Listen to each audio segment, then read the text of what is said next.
Gloire à Yeshua, gloire à Yahweh. Nous bénissons le nom de Yahweh, l'Élohim d'Israël, le véritable, le El vrai, en qui il n'y a point d'ombre de variation, celui qui nous a tant aimés, qui s'est livré pour nous, qui est venu dans la chair mourir pour nous, pour ses enfants. Alors nous bénissons le nom de Yahweh en ce jour, en ce matin. Il m'a mis à cœur de nous parler vraiment des intérêts de Yahweh.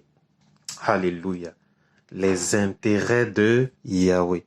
Les intérêts de Yehoshua.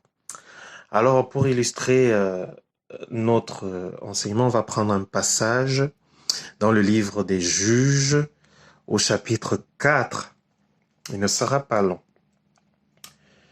Juge chapitre 4, je lis au nom puissant de Yehoshua. Mais les enfants d'Israël firent encore ce qui est mal aux yeux de Yahweh, après qu'Éhoud fut mort. C'est pourquoi Yahweh les vendit entre les mains de Jabin, roi de Canaan, qui régnait à Hatzor. Le chef de son armée était Sisera, qui habitait à Haroshet Goïm. Les enfants d'Israël crièrent à Yahweh, car Jabin avait 900 chars de fer, et il avait violemment opprimé les enfants d'Israël durant 20 ans. En ce temps-là, Déborah, prophétesse, femme de Lapidote, était juge en Israël. Déborah se tenait sous un palmier entre Rama et Béthel, dans la montagne d'Éphraïm, et les enfants d'Israël montaient vers elle pour être jugés. Elle envoya appeler Barak, fils d'Abinoam, de Kedesh Nephtali, et elle lui dit, « Yahweh, l'Élohim d'Israël, n'a-t-il pas donné cet ordre en disant, « Va et dirige-toi vers la montagne, sur la montagne de Tabor, et prends avec toi 10 000 hommes de Nephtali et des fils de Zabulon. J'attirerai vers toi au torrent de Kisson, Sisera, chef de l'armée de Jabin, avec ses chars et ses troupes, et je le livrerai entre tes mains. » Barak lui dit, « Si tu viens avec moi, j'irai, mais si tu ne viens pas avec moi, je n'irai pas. » Elle répondit, « J'irai avec toi, mais tu n'auras pas d'honneur sur le chemin où tu marches, car Yahweh livrera Sisera entre les mains d'une femme. » Déborah se leva et elle alla avec Barak à Kedesh. Alléluia. Amen. Je bénis le nom du Seigneur. Donc, je pose un tout petit peu le contexte. Nous sommes dans le livre des Juges. Donc, à la sortie du peuple d'Israël de l'Égypte, Yehoshua, Josué, va faire entrer les enfants d'Israël à Canaan. Et après la mort de Josué, Yehoshua, les enfants d'Israël vont pécher contre Yahweh et Yahweh va susciter leurs ennemis contre eux et leurs ennemis va les opprimer. Alors, lors de la conquête de Canaan, le Seigneur avait demandé au peuple d'Israël de dévouer par interdit les peuples qu'il conquérait. Or, plusieurs de ces enfants d'Israël, de plusieurs tribus, n'ont pas fait exactement ce que le Seigneur leur avait demandé. Alors le Seigneur leur a dit que ces Cananéens qu'ils n'avaient pas détruits seront au milieu d'eux une épine pour les détourner. Et donc, le Seigneur va soumettre les enfants d'Israël à cette oppression de la part des Cananéens et les enfants d'Israël vont crier à Yahweh. Et lorsque les enfants d'Israël criaient à Yahweh, Yahweh leur suscitait un juge. Alléluia. Yahweh suscitait un juge. Donc, on a eu Othniel, qui a été le premier juge suscité par Yahweh. Donc, Othniel était le fils du frère de Caleb, qui s'appelait Kenaz, je crois. Donc, Othniel était le fils du frère de Caleb. Et c'est Caleb et Josué que Moïse, a envoyé pour espionner le pays. Donc, Othniel, premier juge en Israël, était fils de Kenaz, frère cadet de Caleb. Et après Othniel, il y a eu Éhoud. Éhoud était le deuxième juge en Israël. Alléluia. Éhoud était un juge qui avait une seule main. Il se servait d'une seule main. Donc, vous voyez, pardon, Yehoshua n'a pas besoin que tu sois, que tu aies tes deux bras pour pouvoir agir avec toi. Yehoshua a simplement besoin que tu considères ses intérêts. Donc, Ehud, qui a délivré le peuple, là nous sommes dans Juges au chapitre 3, Ehud qui a délivré le peuple et qui a renversé Églon, ce roi impie. Ehud n'avait que une main. Il se servait juste de une seule de ses mains. Mais parce qu'il savait où se trouvaient les intérêts de Yahweh, Yahweh l'a utilisé puissamment. Il y avait plusieurs en Israël qui avaient leurs deux mains, leurs deux pieds. Mais est-ce que quelqu'un véritablement s'est levé pour dire « Je vais prendre à cœur les intérêts de Yahweh ». Les intérêts de Yahweh. Parce que les intérêts de Yahweh, lorsqu'on les considère, en réalité, ce sont les intérêts du peuple. Parce que si on a à cœur Yahweh, l'Élohim véritable, on va considérer son prochain. Et donc, Ehud s'est levé et il savait où se trouvaient les intérêts du peuple. Les intérêts du peuple étaient en Yahweh. Et il s'est donné corps, âme et esprit à Yahweh pour que Yahweh l'utilise pour délivrer le peuple de Églon. Donc, arrivé dans le chapitre 4, après que Ehud soit mort,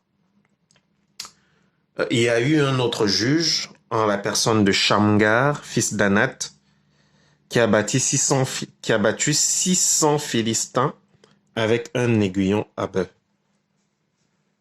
Mais son règne, certainement, n'a pas duré longtemps. Petite précision, pendant le règne d'Ehud, Israël a été en repos pendant 80 ans. Lorsque nous savons où se trouvent les intérêts de Yahweh, Yeshua nous donne du repos. Du repos, il nous délivre de nos ennemis. Parce qu'une fois encore, son intérêt premier, c'est que l'humain puisse le connaître. C'est que l'homme puisse le connaître. C'est qu'on puisse considérer sa personne, considérer qui il est, lui donner toute la gloire. Alléluia. Lui donner la majesté. Et pendant 80 ans, parce que Ehud avait compris où se trouvaient les intérêts de son peuple, que les intérêts de son peuple étaient cachés en Yahweh, Yahweh a donné du repos pendant 80 ans à Israël. Alléluia. 80 ans, mes bien-aimés. Sans qu'il n'y ait de problème, sans qu'il n'y ait de soucis. Donc, lorsque nous comprenons où se trouvent les intérêts de Yahweh, lorsque nous les défendons, Yahweh donne du repos à nous et à nos proches, à ceux qui sont autour de nous. Mon frère, ma sœur, considère les intérêts de Yahweh et il considérera les tiens.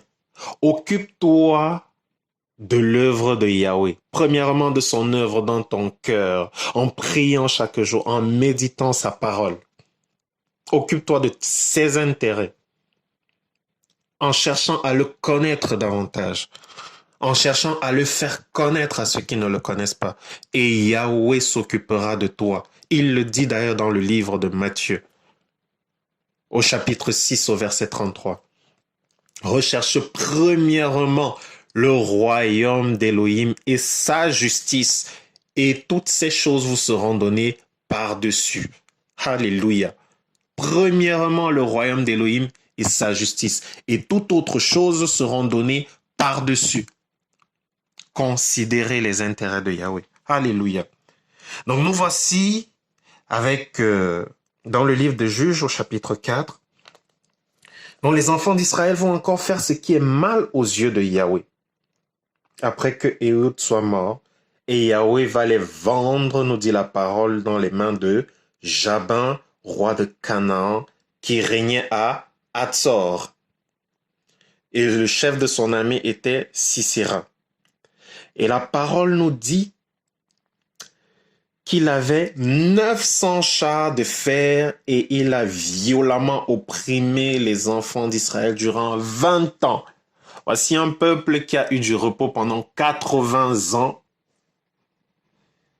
Et parce qu'un homme s'était levé et avait considéré les intérêts de Yahweh, ce peuple a eu du repos pendant 80 ans.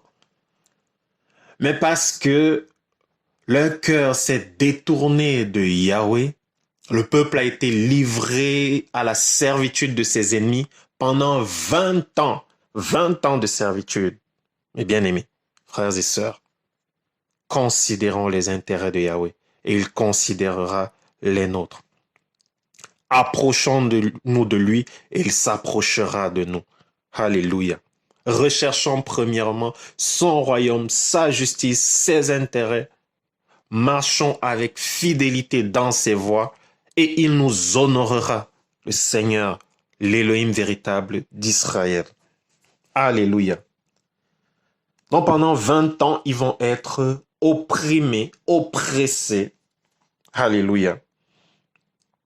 Et la parole nous dit au verset 4, chapitre 4, verset 4 du livre des Juges. En ce temps-là, Déborah, prophétesse, femme de Lapidote, était juge en Israël. Alléluia. Déborah, une prophétesse, une femme, mes bien-aimés. Donc, dans tout Israël, plus de 1 million, plus de 2 millions de personnes, il n'y a eu aucun homme qui s'est levé pour prendre à cœur les intérêts de Yahweh, pour rechercher véritablement la face de Yahweh. Alléluia. Aucun homme. Mais il y a une femme. Alléluia. Non, mais bien aimé, lorsque l'on considère les intérêts de Yahweh, qu'on soit grand, petit, homme, femme, Yahweh honore ceux qu'il honore. Alléluia. Yehoshua honore ceux qu'il honore. Il ne regarde pas à ta condition. Que tu sois manchot, que tu sois, je sais pas moi, que tu n'aies pas de pied, que tu n'aies pas de main, Yehoshua va t'utiliser pour la gloire de son nom. Lorsque tu considères ses intérêts, lorsque tu considères les intérêts de Yahweh, de Yehoshua, de l'Élohim véritable, il s'occupe de toi, il s'occupe de ta famille. Alléluia. Il te suscite, quel que soit ce que tu es ou ce que tu as été. Dès que tu prends à cœur l'œuvre de Yahweh, alléluia. Daniel avait pris à cœur de jeûner, de prier pour son peuple. Dès qu'il l'a fait, nous dit la parole, quelque chose a été déclenché au ciel. Alléluia. Dès que nous vient à cœur de prendre à cœur les intérêts de Yahweh, de rechercher la face de Yahweh, Yehoshua met en place directement un procédé pour nous secourir, pour venir nous parler. Les anges sont directement dépêchés. Alléluia. L'Esprit vient nous remplir encore. Alléluia. Oh Yehoshua. Les intérêts du royaume. Les intérêts de Yehoshua. Donc la parole nous dit que Déborah était prophétesse. Elle avait pris à cœur l'œuvre de Yahweh. Elle avait pris à cœur de rechercher Yahweh. Et elle avait été reconnue comme telle en Israël. Et tout le monde venait la consulter pour ce qui concernait les affaires de Yahweh. Parce qu'elle avait pris à cœur. Alléluia. Rappelons-nous de Élie, le prophète Élie. Dans le livre des rois, je crois 1 roi 16, la parole nous parle de Élie le Tishbite, l'un des habitants de Galaad. La parole ne nous dit pas le prophète Élie, non, il est simplement présenté comme l'un des habitants de Galaad qui a pris à cœur le fardeau d'Élohim, qui a pris à cœur les intérêts d'Élohim. Le peuple se perdait. Akab, roi d'Israël, avait épousé Jézabel qui a corrompu le peuple.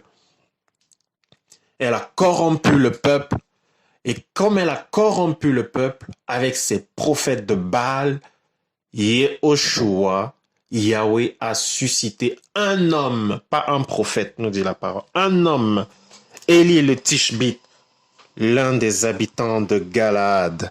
Alléluia. Alléluia. Alléluia. Alléluia.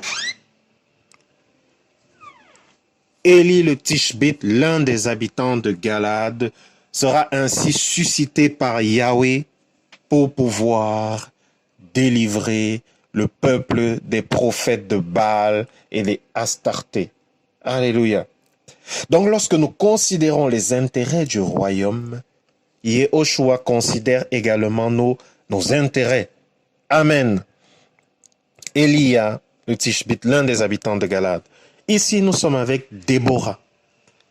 Déborah, la prophétesse, elle jugeait le peuple. Alléluia. Elle jugeait le peuple. La parole nous dit qu'elle avait dressé ses tentes, alléluia, entre eux. Alors, je regarde le verset, alléluia. On garde. La parole nous dit ceci. Alors, Déborah se tenait sous un palmier entre Rama et Bethel dans la montagne d'Éphraïm, et les enfants d'Israël montaient vers elle pour être jugés. Oh mes bien-aimés, les enfants d'Israël montaient vers une femme pour être jugés. Alléluia. Et lorsqu'on rentre dans la conception, dans les conceptions traditionnelles de l'époque, on comprend ce que cela pouvait être que pour une femme d'être juge en Israël. Regardez un tout petit peu comment la vie aujourd'hui au niveau du Moyen-Orient, quel rôle jouent un peu les femmes, comment est-ce que les femmes sont un peu traitées, considérées, et revenez environ 2600, 3000 ans en arrière, un peu plus de 3000 ans je crois en arrière, et vous regardez un peu ce que cela pouvait être que pour une femme d'être juge en Israël. Alléluia. Et Déborah l'a été parce qu'elle a pris à cœur les intérêts de Yehoshua, les intérêts de Yahweh. Et elle jugeait le peuple. Donc lorsqu'il y avait une dispute entre deux gaillards, il disait, on va aller voir Déborah, elle va juger entre nous. Alléluia. Lorsqu'il y avait une dispute entre deux femmes, elle se disait, on va aller voir Déborah, elle va juger entre nous. Alléluia. Lorsqu'il y avait une dispute entre un homme et sa femme, il disait, on va aller voir Déborah, elle va juger entre nous. Oh mes bien-aimés, Déborah, femme qui a pris à cœur l'œuvre de Yahweh. Donc si tu prends à cœur les intérêts de Yahweh, Yahweh va t'utiliser puissamment pour délivrer. Yahweh va t'utiliser puissamment pour restaurer. Yahweh va t'utiliser puissamment pour parler au cœur blessé, au cœur brisé, au cœur délaissé. Alléluia. Prenons à cœur l'œuvre de Yahweh. Alléluia. Donc voici Déborah, et malgré cela, malgré qu'elle jugeait, il y avait une humilité en elle, une telle humilité qu'elle savait que non. Dans des affaires de bataille, dans des affaires de combat, l'honneur ne doit pas revenir à une femme. Parce que la femme, en réalité, elle n'est pas faite pour se battre. Yeshua a choisi cette femme et l'a mise en avant simplement parce qu'il n'a pas trouvé d'homme. Il n'a pas trouvé d'homme qui prenait à cœur ses intérêts en Israël en ce temps-là. Seule une femme, Déborah, s'est levée et a pris à cœur les intérêts de Yehoshua. Et lorsqu'il en est ainsi, mes bien-aimés, Yehoshua, oh non, il ne se dit pas c'est une femme, parce que les femmes, naturellement, ont une certaine faiblesse. Alléluia. La femme est un vase faible. Mais Yehoshua ne regarde pas ce vase, parce que ce vase, c'est lui qui l'a créé, et il peut l'utiliser à sa gloire. Alléluia. Et c'est ce qu'il a fait de Déborah, parce qu'elle a pris à cœur son œuvre, ses intérêts. Et donc Déborah, toute humble, elle va dire à Barak, Elle va envoyer appeler Barak et dit, Yahweh n'a-t-il pas donné cet ordre? Va et dirige-toi sur la montagne de Tabor et prends avec toi 10 000 hommes des fils de Nephtali et des fils de Zabulon. J'attirerai vers toi au torrent de Kisson Sisera, chef de l'armée de Jabin, avec ses chars et ses troupes, et je le livrerai entre tes mains. Écoutez la réponse de Barak. Oh Barak. Barak lui dit, si tu viens avec moi, j'irai, mais si tu ne viens pas avec moi, je n'irai pas. Seigneur Yehoshua, un homme de guerre, un homme de guerre. Il va dire à Déborah, si tu viens avec moi, j'irai, si tu ne viens pas, je n'y vais pas. Qu'est-ce qu'il y avait en Déborah? La présence de Yahweh. Lorsque Yahweh t'agrée, mon frère, ma sœur, des personnes vont venir de toutes parts pour chercher à être avec toi. Parce que en toi réside le Tout-Puissant, le Saint des Saints. Et sa présence en toi donne de l'assurance à certaines personnes qui sont autour de toi. Sa présence en toi est comme un parfum, alléluia, qui se dégage. Un parfum de bonne odeur. Et les humains ne peuvent qu'attester, alléluia, que Yehoshua t'a véritablement appelé, que Yehoshua t'a véritablement choisi, que Yehoshua t'a véritablement établi. Tout cela simplement parce que tu as considéré les intérêts du royaume, parce que tu as considéré les intérêts de Yehoshua. Et donc, quand tu considères ces intérêts, Yeshua honore ceux qui l'honorent. Alléluia. Yahweh honore ceux qui l'honorent. Alléluia. Tu considères ses intérêts, il t'honore de sa présence, et sa présence en toi apporte la guérison, la délivrance déjà dans ta propre vie, mais dans la vie de toutes les personnes que tu vas côtoyer. Alléluia. Donc nous avons Barak ici, un homme, un soldat certainement, qui va dire, alléluia, qui va dire, si tu ne viens pas avec moi, Déborah, moi je ne bouge pas, parce que je sais que Yahweh l'Élohim véritable est avec toi. Yahweh l'Élohim véritable parle au travers de toi, parce que tu as consacré ta vie à Yahweh, parce que tu as décidé de prendre à cœur les intérêts de Yahweh. Si tu viens avec moi, j'irai. Si tu ne viens pas, je n'y vais pas. Déborah était mariée. Elle était mariée à Lapidote. Mais même son mari n'a pas pris à cœur les intérêts du royaume comme Déborah l'a fait. Alléluia. Et donc Déborah va répondre à Barak et lui dit, j'irai avec toi, mais tu n'auras pas d'honneur sur le chemin où tu marches. Car Yahweh livrera Sisera entre les mains d'une femme. Alléluia. Donc Déborah savait que l'honneur et la gloire d'un peuple, ce sont ces vaillants hommes. La gloire d'un peuple, ce sont ces hommes vaillants, ces guerriers. Mais Déborah va dire ici à Barak, si je viens avec toi, tu n'auras pas d'honneur. Alléluia. Parce que Yahweh aura livré, alléluia, Yahweh aura livré Sisera entre les mains d'une femme. Alléluia. Entre les mains d'une femme. Donc mes bien-aimés, ce que je voulais dire ici, c'est de vraiment considérer les intérêts du royaume. Alléluia. De considérer les intérêts de Yehoshua. De considérer les intérêts de Yahweh.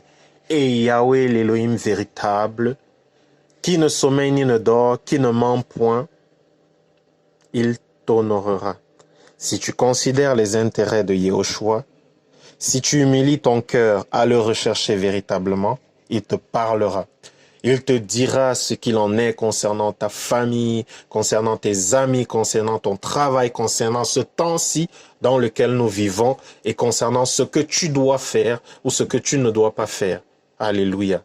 Et par-dessus toute chose, quand tu considères les intérêts du royaume, Yehoshua t'honore, te sauve. Alléluia. Mes bien-aimés, considérons les intérêts du royaume, Considérons les intérêts d'Élohim, de Yehoshua, l'Élohim véritable, et il nous honorera. Que le nom de Yehoshua, de Yahweh notre Maître, soit élevé, soit béni. Alléluia, alléluia, amen.